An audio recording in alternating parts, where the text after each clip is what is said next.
In today's video, I'm going to teach you how to record purchase orders in QuickBooks Online. This process is essential for effectively managing your business purchases and streamlining your accounting workflow.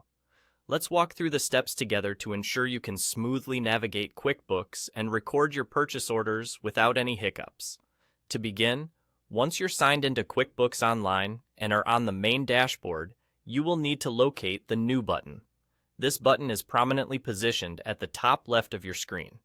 The New button essentially acts like a gateway to all the things you can create within QuickBooks, from invoices to bills, and today we are focusing on purchase orders. After clicking on New, you'll be presented with a drop-down menu with various options. Here, you'll want to select Purchase Order.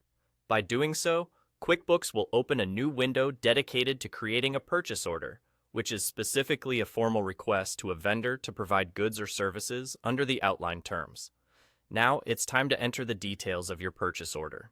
This is the section where being thorough is key. Begin with designating the vendor you're purchasing from. Make sure you've already added this vendor to your QuickBooks. Otherwise, you'll need to include them to proceed efficiently. Next, fill in items such as the purchase order date, which typically defaults to today's date but can be adjusted as needed. It's also important to add the necessary products or services you're ordering.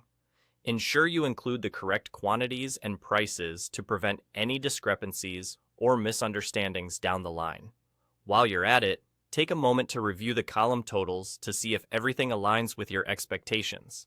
After you've finished inputting all the necessary details, take a moment to double-check your work.